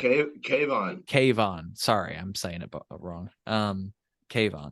So anyways, but back to Phil's point that I think is a good point. Like, yeah, it's like the Charlie Day meme again. Like, they're all there. They've been there. Like, I've got pictures of them at these protests back in the day when they're smoking weed in front of the cops when they shouldn't be. And yeah, Leap was there, Normal was there, SSTP was there. I'm sure other people that went to, in fact, Phil, one of the Hash Wednesday interviews I just did, he was like, oh yeah, my buddy, he works at KPMG now. I was like, it was just kind of a funny connection. That's what I'm talking about. Yeah. So so KPMG, by the way, Caleb, is the licensing company that totally botched our lottery. And, there's all these weird connections. Even somebody from KPMG was tied to the license. They're like an accounting firm, I think, is what they actually do. Yeah. They're an accounting firm. So they're all over the place, but they do it in all these. One of them had a tie to a license in Illinois? Correct. They were a social equity candidate, but of course, yeah. Right? You get it. So but they also just apparently botched Georgia's, or who was I talking to the other day, Phil? It was Alabama, funny. I think. Alabama. We heard about Alabama, and it sounded so much like Illinois. I was like, who did your licensing? And he's like, oh, KPMG. I was like, oh my God. And then and KPMG doesn't even do it. KPMG got the no bid contract. Right? And then they outsourced it to another company for a fraction of that money. And then that company hired a bunch of recently graduated college students, or a bunch of recent college graduates and paid them, probably like super shitty 20-something bucks an hour to And score I these can things. provide all that to you as well, Caleb. It's in that same document. Crazy shit. And it's all these ties, right? Did you say it was a no bid contract? Yeah. Yeah. I see a lot of that happening in Vermont. Not just with cannabis. A lot of other areas. Yeah, wild. Boy. Yeah. And boy, our state hired a consulting firm called Rhodes Consulting, which has a former CIA agent on it. Like, I don't know if weed companies really want spooks poking around their fucking business, but to me, that was wild, and I was the only one that spotted that. And, nobody really, the board never addressed my concerns about it, but I thought that was a legitimate concern, man. If I owned a weed company right now, I don't want no former CIA agents coming into my, looking at my books or consulting me in any way. Like, stay away from me. There's one cannabis company here in Illinois. Well, they've done a couple weird things, but their dispensary brand is called Altius. And I don't know if he's just a consultant that they hired to do security. Well, I've looked at that. He might be part of their ownership. It's like, the guy used to be like the bodyguard for the drug czar. And they took PPP loans out. And I'm pretty sure they got their social equity license by paying the 10 people to be on the payroll. So I would just love to know if any of the PPP loan money was used to pay those people's wages. What's funny is that I found Altius in your state because I was looking at another company with the same name here in Vermont, which is owned by Chris Hagedorn, who is the son of Jim Hagedorn, who is the CEO of Scott's Miracle Grow and runs the Hawthorne Investment Group. So I think the PPP thing, is that the company, Phil, that did the PPP thing? That is the craziest thing, dude. I can try to pull this up right now, but one attorney said that if it's not sheer negligence, either way, even if it's negligence, it's a federal crime, what they did, getting these PPP loans. Maybe it was another company. Because there were multiple rounds, because there was Right. multiple years of the We'll pull it pandemic. up So in the here. first round, a bunch of cannabis companies applied and got money, and then they were told to give it back. And that they shouldn't apply in the future. And this company applied after that statement. Right. And just got some fucking money. And then again, back to But what there's we were also saying. that other dispensary that has a cop among its ownership. That was the first social equity dispensary. They also took out a PPP loan. It was for much less. It wasn't for 200 grand. It was only for like 44,000 or something like that. Their explanation was that they weren't a cannabis company yet because they didn't have a license. Yep, and that goes back to my point about Ben's company. They're not a cannabis company either. It's a nonprofit. Their licenses out there, packaging and shit, and so they're not subject to the same rules and regulations necessarily. Yeah, so according to federalpay.org on May 1st, 2020, Vice Partners, which I believe is tied to this Altius company we're talking about, if I'm not mistaken. Am I wrong in that? Altius is it's like Cresco is to Sunnyside, I believe. Okay, so it's like a brand. Yeah. I think this one's the GRI Holdings, which is a different company in Illinois. So I might be. That's Green Rose. That's I might be. Oh, Green Rose. Aren't they in Connecticut too? I don't think so. I think they're only in Illinois at the moment. Oh, we follow a little story in Connecticut with a company called Green Rose. Maybe we'll have to circle back to that one, Phil. Yeah. I mean, these people don't give a shit about cannabis, so it doesn't surprise me that their company names are not creative.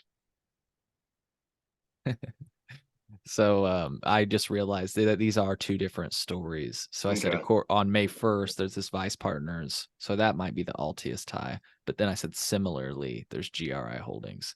But anyways, whatever the case is, regarding PPP loans, plant-touching companies that received federal aid from PPP as a result of the economic turmoil should return the funds immediately.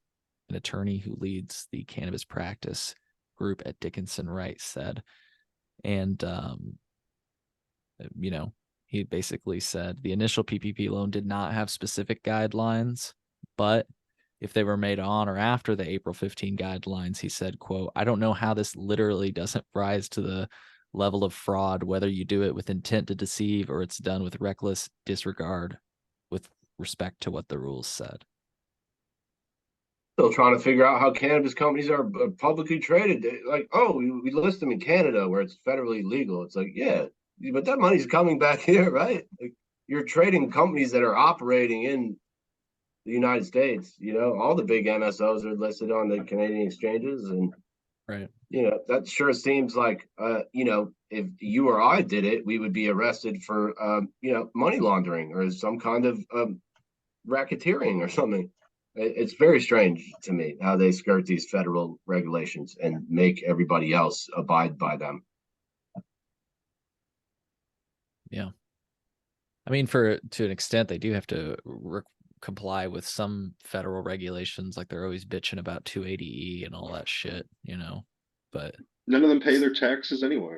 That's a good point. Yeah. I mean, what is that story where they said they don't even pay their taxes because they're just like, I can't remember what the story was. Phil. It was on Marijuana Moment. Word up, Phil. Yeah, they don't pay their taxes. Wasn't that on Marijuana Moment? They said they just don't even pay their taxes.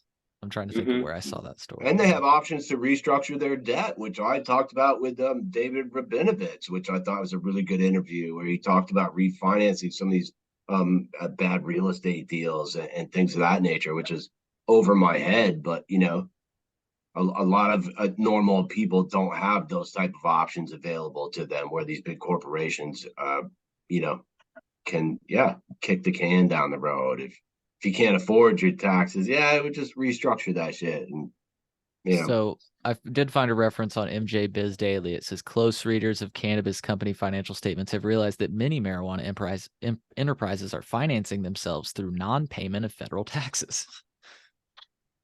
It's a very funny way of saying it. Tax evasion. we save money by not following the law. Yeah. I mean, to their point, it does. The taxes do fucking suck. They get taxed like what 80% or some shit like that. The 280, it's like it's a residual from the Al Capone days, if I'm not mistaken. It is some. Well, you have to wonder if like social equity operators are going to have to pay their taxes. Like I know Illinois Illinois like did away with the 280 thing at the state level. It was like a big thing the companies that operated here wanted. But yeah, I wonder if just be another way the new operators would be disadvantaged. And from when I interviewed Tim Fair way back last year, he's one of the two law firms here in Vermont that handles cannabis. He said, that 280E tax code, if you are running a dispensary, could raise your effective tax rates to 75%, which is, I don't even know how you fucking run a business under those kind of conditions, especially with the property values here in Vermont just going up and up and up, and the taxes and the regular property taxes and shit like that. It's crazy.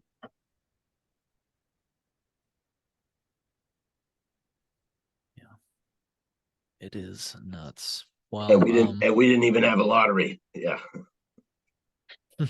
Neither did we, really. No. I thought you guys had a lottery out there. Supposedly. Yeah. Well, Phil, you want me to try to find the video to show? Let's just see like what Caleb thinks when he sees this video. If I can find it real quick. Can you just stuff the boxes and buy as many votes as you want? Like Phil, try not to spoil the real thing real quick. But yeah, maybe one thing I guess that just to your question, you can kind of stuff the boxes. You could buy as many licenses as you want, or applications as you want the first round. So the odds were in your favor if you made more money, or if you had more money rather, so that you could spend all on all those applications. But there really was no lottery. Yeah, it was fake. The fix was in. Just with they released a video. Are you trying to find the video, Cole? I'm trying to find the video. When you look at the video, it's like something that you would put out in the Soviet Union to like cover up what you're actually doing. It's insane. Some propaganda. Yeah. When he shows you it, I'll say more because I don't want to ruin it, but it's You already ruined it, Phil. Now I know it's propaganda. Yeah. it's God pretty damn it. wild. I'm getting mad that I can't pull I mean, this up even right the now. fact that they like put it out was just weird. Like, this is the cover up before the crime, just so you don't ask questions. Yeah, that's good. You want to pre-cover it up. You don't want to wait till later to do damage control. Son of a bitch. You can never oh, hey, I found it, folks. I found it. I just about gave up on it. Yes. We just about gave up. Let's actually watch it. Let's see. It should still be on the actual State of Illinois website. Oh my God, it is. Let's look at it. I also Right, so it's still archived up it there. just in case. But so yeah, if this fails, I do have it archived. And I can quickly pull it up, but here it is. I just want to see what Caleb thinks about this. Hi, Illinois. I'm Toy Hutchinson, Senior Advisor to the Governor on Cannabis Control. I'm here to walk you through the process for the upcoming conditional adult use dispensary license lotteries. 3 separate lotteries will be held in the coming weeks. On July 29th, the lottery for the cut score applicants will be held. On August 5th, Be the patient lottery here, for it'll get social good. equity justice involved applicants will be held. And on August 19th, the final lottery will be held for top scoring tied applicants. These lotteries will follow the same process the Illinois Lottery has been using for years. Here's how the process will work. Each applicant that is eligible to take part in a lottery is assigned an ID number. These numbers will be available on the IDFPR website in advance of the lotteries. IDFPR will provide the Illinois Lottery with a list of ID numbers that are eligible for the specific lottery being held that day. To ensure the process is completely blind and protect the validity of the results, the Illinois Lottery will use an automated system to input the ID numbers and have an independent auditor present throughout the entire process. A lottery What is that? accompanied by the independent auditor will then run the lottery by clicking a button on the digital drawing system. Using a random number generator, the digital It's a drawing fucking matrix. randomly draw numbers to select the winning ID numbers. This process will be done 17 times for each lottery, once for each of the. So I mean, you get it. I'm gonna keep playing this like kind of in the background here, but see That's these guys. funny. See these guys. These guys are trustworthy though. They're Funny running. that, They got Because the they computer. had, they had a did clipboard. so when Illinois first passed rec, all the existing medical operators got a like free license for a rec only shop. Yeah, And so same in Vermont. they had to do a lottery for where it would be, like what region it would be in the state. So at least I think that's what the lottery was for. But either way, they had to do a lottery, the existing operators. So all like the big MSO companies mostly. Yeah. So the top one was what that lottery looked like, where they let them all sit in a room and watch them pick balls out of a giant thing. But for social equity, you just got to trust these You two just guys got in these a two room. white guys with the one. This guy's got a clipboard though. That's what's important. Yeah, so how do these social equity programs go so wrong in every state? You know, It's not these guys' fault. It makes me wonder about the people who proposed those rules in the beginning, and it's just kind of a joke to me, honestly. I qualify for social equity. I couldn't even afford a fucking background check in Vermont right now. It's $500. Get out of here. Yeah. Back to one of Phil's points though, like at least with regard to the law in Illinois, I don't want to speak out of term here, but I know that the Danielle person that I mentioned earlier that has ties to the Parabola Center was behind a competing bill competing against what happened here in Illinois, and it would actually have been a stronger like home grow measure, and I'd be happy to try and substantiate that a little bit more. But I could start by just telling people to look into Representative Carol Ammons here in Illinois. She gave a passionate speech, which I've got on my YouTube channel. I'd play it right now, but it's 6 minutes long. You should take the time, 6 minutes, and it's really crazy. She had... Yeah, send it over. I'll listen to it. Yeah, absolutely. I will send it to you, and I'll include it, in podcast description, folks, as I mentioned earlier. But it's really good stuff. And basically, if you look at her law, which again was competing with what happened in adult use here in Illinois, again, I maybe speaking out of turn, but I know that Danielle Schumacher, who is behind the THC staffing group, has really close ties to the Ammons family and worked hand in hand, and we're at those protests back in the day. Like, I can pull those pictures up of her and Shailene back at those smoke weed, fuck the police protests back in the day here in Illinois. Yeah, that's okay. Show me a picture of them getting arrested for weed. I'll be more impressed. But I believe you. You don't have to pull that shit up. They didn't have arrests those years. And I know a lot of people were there, and I'm not trying to discredit anybody's work that they've done, Yeah. But I'm definitely, I question everything, man. And this would have been easier if she just came on my show. We could have done this. I probably would have had a great interview. Yeah, how did that happen? Can I ask that? Is that out of term? What? To ask, like, what do you think happened there? Like, why did she not? I think what happened was, I started asking some questions. And some of my friends also have asked some questions of them that were really, she got very dodgy, and every time you ask a question, it seems like there's an army of goons. This was back when I was using Twitter, which I don't use much, but there'd be an army of goons that would just come out. For example, Grant Smith Ellis, who was her intern, who was accusing me of being wanted for sexual misconduct in Vermont. And I approached Shailene with that information, and I'll tell you right now, Cole, if you were my intern and you were on the internet falsely accusing people of sex crimes, you wouldn't fucking work for me anymore. I approached Shailene with that information. She never responded to it. But, our initial contacts were, I followed her for a while. The first thing she ever said to me was after the interview I did with Larissa Bolivar, where she said, you should be more careful with the guests that you have on your show. She just slandered 5 or 6 people of color. And I said, okay, if there was some slander there, and Shailene's a lawyer, she should know the definition of slander. The first part about slander is that you have to say something that's not true. So there you go. Yeah, this is just for folks to Google it, and I was just displaying it for you as well, Caleb. If you want to check out the speech, it's 7 minutes and 58 seconds long. So, but she basically,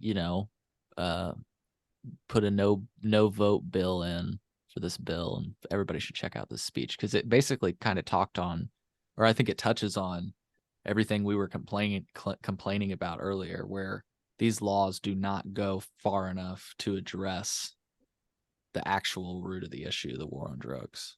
They never will either, because that would admit that it would force law enforcement and the government to admit that they've made a terrible mistake, and they just don't like admitting things like that.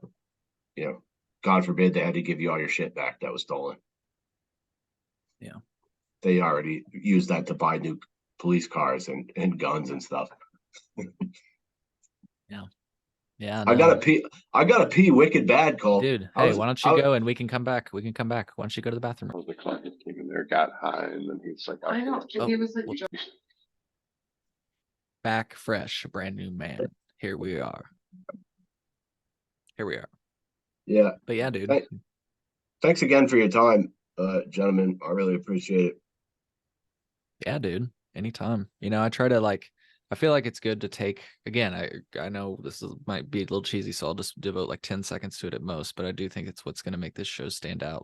We're going to take the time to have these conversations and flesh them out and look at things, and it's no rush, people can skip through it or look at the transcript to Control F to see what they want to find or whatever, it's technology. So it's good. This is good history to put down on the record, so.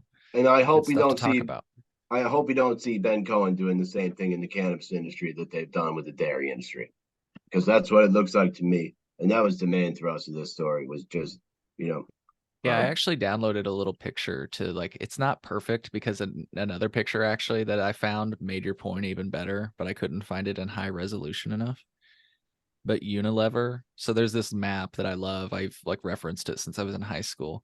And they update it regularly, because it's just getting bigger and bigger. But under Unilever, there was that again, not on this picture, but the other picture, there was that brand you mentioned earlier. What was it? The cheese brand? Cabot. Cabot. Yeah, there was the Cabot, but then you can see here Ben & Jerry's, Klondike, Magnum, baby. And look at these Axe. other companies. These are the worst companies in the world right here. Nestle, Coca-Cola. Hey, you Who take sent that people back. to Coca-Cola, who I'm sent just joking. I love Colombian Coca-Cola. hit squads to fucking murder their employees when they tried to unionize. They also have a fucking monopoly on the coca leaf as a soda producer in the United States, which is interesting. Even Yeah. Pepsi wants that. Like I've heard that Pepsi tried and the government was just like, nah, fuck you. And I say I've heard, I think I heard it on a podcast or something. So folks, do your own research. Pepsi doesn't have, and look at Mars over there with Wrigley. You see Wrigley right there, and that's I never realized chewing gum was such a fucking massive fortune, but Bo Wrigley was, the guy from Parallel. But what's interesting about this is that you're gonna see cannabis somehow fit into this. Because that's how they're structuring cannabis too, Phil. You remember like the Box Brown maps? Like this looks like a Box Brown map. Like we could just add. Yeah, Brian's great, man. But I feel like that's what it's gonna be, and that's what they're structuring themselves after. Would you agree? Like the cannabis companies now, Phil, at least in Illinois, they talk about all about brand portfolio and stuff like that. So they're all about, you have like this brand, but then you have like brands under that brand. I don't know. You've got. They just do that. They just do that to confuse people. They just come out with new brands so someone sees something new on a shelf because they just yeah. True. There's only so many, especially here. There's only like, there's probably actually producing product. Most of the product is produced by like 7 or 8 companies. Well, we could just pull up a menu too, just to make. It's the same in Connecticut, where 100% of their market is owned by these MSOs, and that's all they have. There really isn't any small mom and pops in Connecticut. It's like 4 MSOs that run the whole show, and to get a social equity license there, they got what you call an equity joint venture, right? Where you're basically forced to partner with an MSO to get a social equity license. Is that what social equity is about? In some of these states, you only have to own like 10%. In Vermont, for social equity, you got to own 51% of the company. Some of the other states, it's like 10, and then they just squeeze you out of your equity a few years down the road, and then you don't have a fucking business anymore. So I'm just pulling up a menu. Not that this like makes a crazy point, but it's just kind of funny to look at. So you got Cresco flour, but these are like different brands, and this one even says, like, it's funny because it's in Illinois, but it says Fig Farms California Cannabis. If I pull it up here, which is totally misleading, but that's the brand, and it's I believe, to make the point, this brand and this brand, I think they're under the same like company, but you'd think they're different companies. This is technically a Cresco brand right here. You'd think like, oh, this is some other company, and in fact it says premium cannabis flower, and it doesn't look like on its face a Cresco product, but it is in the Cresco portfolio of products. To Phil's point, I think these Good Green and stuff. So High Supply is another brand. Why does one say California weed when you're in Illinois? Yeah. What's funny is, Phil, did you hear this point? Somebody made this 93 boys. It says Chicago made, but if you look up where weed is grown, yeah, I'll just show you this because you'll love stuff like this. So it says, it's a Chicago, and they market themselves as a Chicago-based brand. And then when you look up where the weed is actually grown, I'm pulling it up right now. God damn it. Pakistan. Yeah, right. Share my screen here. So Anna, Illinois, right? And this is super, super close to Chicago, granted. Like, I'll give them that. It is pretty close to Chicago. So let me show you so here's Anna. There's Chicago. I'm just joking. It's very far away from Chicago. It's probably as far away as you could get from Chicago while still being in Illinois. Can't be a lot of room to grow weed in Chicago. Growing weed in the city seems incredibly hard. I mean, finding real estate to set up an operation like that, it seems like you got to kind of do it out of town. Yeah, I mean, yeah, I agree. Actually, no, I totally agree. I'm just saying that you look on Yeah. this label and it says Chicago made, and maybe it's just referring to the brand, Oh, but it can be okay. misleading. Yeah, People and think like, there. oh, it's Chicago weed. Well, hey, look at this. Can I do a screen share? I Absolutely. got one more for you. Where's this? Where's this picture? Hold up. Let me figure this out. Bill, you haven't done a screen share tonight. You want to do a screen share? I'm just joking. There we No. go. Where we go? Tab around. Okay. Hold up. There we go. I think I did it. We'll probably Uh, wrap up here in the next 10 to yeah, 15. yeah, cool. Yeah, I'm pretty smoked here. Is that working? Yep, I see it. Cool. So this was the flyer that Ben Cohen gave me at NECAN last year in July of 2022 or whenever it was. And it says, "Great pot. All of our cannabis is soil grown by some of Colorado's most conscientious independent craft growers." And that's something that really caught my attention because if you go back to the website, um, what you'll see is it says it's grown by some of the most conscientious cultivators around, Yeah, which I is think a little that's. it's a Oh, little sorry. different than Colorado. I don't know if Colorado is around Vermont, but it sure looked like they were getting ready to set up for federal legalization and bring Colorado weed here and sell it, as opposed to maybe supporting some more local folks, in my opinion. I was about to say the same thing. It seems like maybe they were gonna make it make a move to Colorado, and he was reusing his pamphlets. He didn't want to go to what is it, Kinko's. Well, and Some he more. actually, I think what happened was he put his phone number on the pamphlets because if you go through the pamphlet, it's actually blacked out in a couple sections, and it looked like they had to redact some information. I don't know if it's up there, but I have a picture of it from NECAN where it looks like maybe he published some of his personal information. I had to go through and cross it out. But Yeah. yeah, it So here's just. what you were saying. You were saying some of the best. It doesn't say from Colorado. Well, in this instance, it Yeah. actually does say from Vermont. Oh, wow, they've changed it because that used to say some of the most conscientious independent craft growers around. So okay, wow, a little update there. Yeah. So you can see the discrepancy though, right? On the flyer they said Colorado, and then you know Yeah. maybe And that was a actually, little typo, Ben. let's see. We can actually prove your point here. Perhaps I've done this before. It's Phil, you remember when I did this with gifting? It was up and then it was down and then it was up and then it was down. Mhm. And people can look into this shit. So do you remember when you started looking into this, Caleb, when you first maybe saw that? Yeah, it was at NECAN in July of last year, 2022. 2022. Okay, but when did you Um, see it on the website? I'm saying you said you updated. They updated well, it. I went home. Boy, I'd have to look through there. Well, I'm Um, looking at November 28th of 2022. Let's see if I we can have get them. screenshots on my Facebook where I posted about this exact shit. I have to go back and dig that up for you too. But No problem. yeah, the pamphlet that I showed the screen share of was from July of last year. Yeah.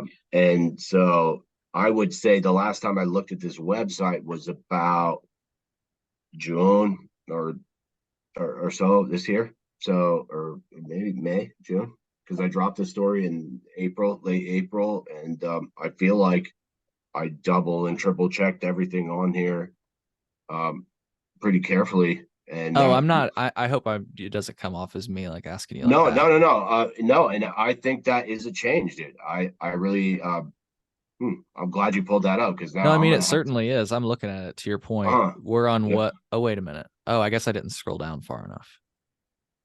Here we go. And I know Ben watched my expose. Some people went into NECAN and asked him about it at his table. They wouldn't let me in. I got thrown out of NECAN. You got Thanks. thrown out, literally. Not thrown out. They wouldn't.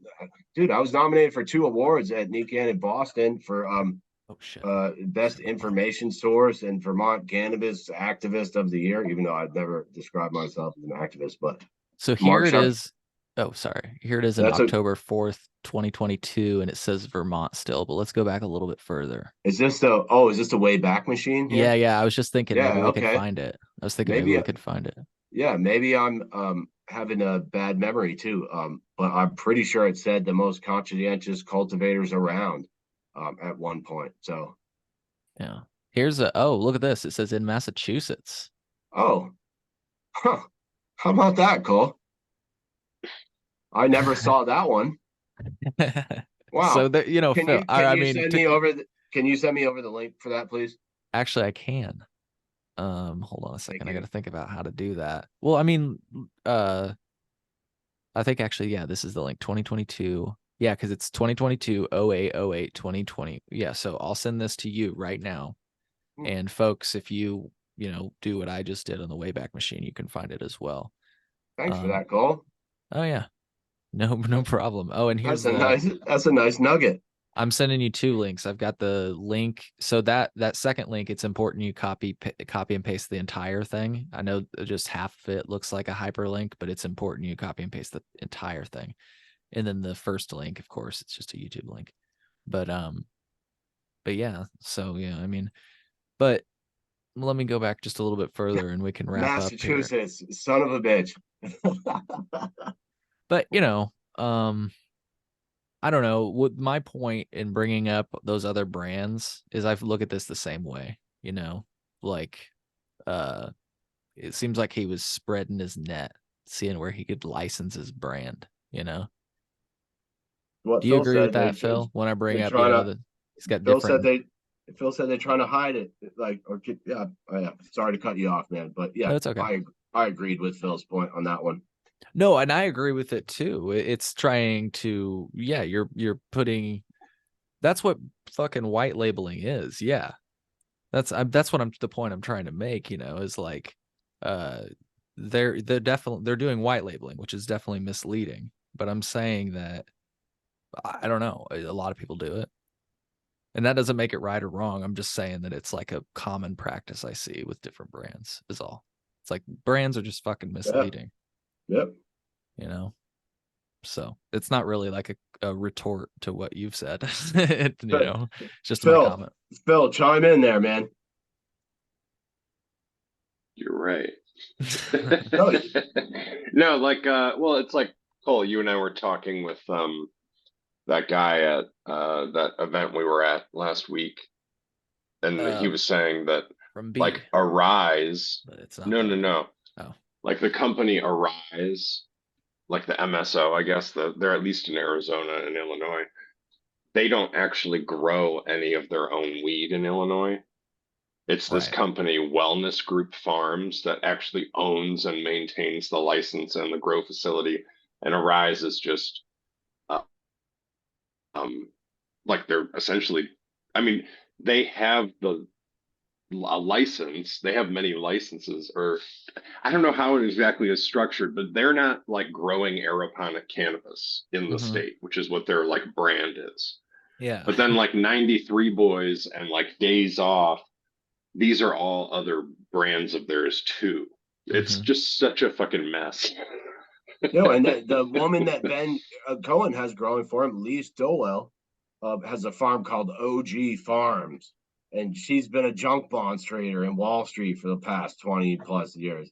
Now moving back to Vermont, you're gonna open a farm called OG Farms. Like, give me a fucking break. You guys aren't OGs. You guys are opportunists, and maybe trying to undercut some of the real OGs here who are really passionate about this. And I can't get behind a lot of that stuff. Oh yeah. Well, Caleb, I think that ultimately, history is going to reflect kindly on our efforts. I do believe we're all coming from, like the same place here, trying to make sure that weed is actually fucking legal, Like I think that's one of the things that underscored this entire conversation, like the just enforcement, no matter what state we're talking about, criminalization. That's one of continues. the things, yeah. Like Cole and I like to reduce it to the level of like the business stuff and the licensing is all so fucked we just have to stop all the criminal enforcement.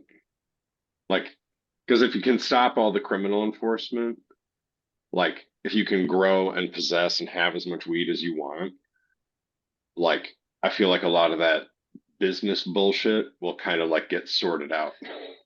Because you're essentially then legalizing. I mean, you're really legalizing and getting rid of any kind of black market because people can just grow their own weed or get it from their friend, or so it's like that's the ultimate check and the ultimate like fuck you to all, any bullshit that really goes on in my mind. Because like in a place like Illinois, it's like they can't fight that rhetoric either because there's supposed to be these weed companies that are all for legalization. So It's hard to argue with just letting plants be plants and not fucking with people. Yeah. and then just stop putting people in jail for weed. Period. Like we in Illinois, there was a guy whose house got raided for 9 plants. Like SWAT raided his house for 9 plants. Thank God. Everyone's safe now. All the kids are safe. Mm-hmm. That's ridiculous. Yeah. Thanks for having me on again, guys. Phil, Cole, I appreciate it, man. Yeah, Caleb, anytime. And once again, folks, it's the fine print. Caleb, I hope you had fun tonight. I did. Yeah, I appreciate the space to speak, man. I did this story in April, and I struck out with all 26 newspapers in Vermont, and nobody wanted to hear about it. So thank you. Yeah.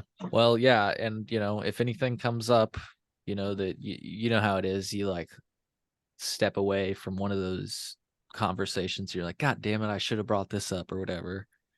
Just reach out. We can make it happen again. It's an open platform. So I'll get you some lab guys too. yeah, those Delta 8 people I would love to speak to, because I feel like that's an example of the continuation of the war on drugs. People are advocating for it to be illegal, and I just, whether you like it or not, again, I think criminalization is not the answer. Just don't do it if you don't like it, Yeah, the cannabis companies here were literally pushing to get it all banned. When they sell it themselves, like the first time I ever tried it, Delta 8 was from an Illinois dispensary. It wasn't from a fucking gas station like they say. Well, I guess they were trying to get it banned by anyone but them. So. Yeah, right. Yeah. Right. Yeah, absolutely. It's dangerous if they're not making it. And they literally said because it competes with their market share. And they're also allowed to buy from random hemp producers anywhere in the country to like supplement their supply. Right. So they act so like just hemp. They're holier than hemp, but then they use hemp, So anyways, well, yeah, again, though, I was trying to just say, if you step away from here, I always welcome back. And I hope that, yeah, you had a good time and you felt that I gave you the space. It's cool. It's sad to hear that you didn't feel you got the space other places, but I'm glad to hear you felt you got it here. Yeah. So, and I'm still working on this. I'm ripping into all the partners now. So there's going to be a follow-up. And yeah, I do appreciate your time, man. It was honestly a little too much time. I could have left 15 minutes ago. It's okay. Yeah, I the long format thing is kind of the thing, and yeah, interesting stuff here. So, folks, I hope you found this conversation interesting. I sure did. We'll see you in the next episode of the Cole Memo. Take care. Peace, guys.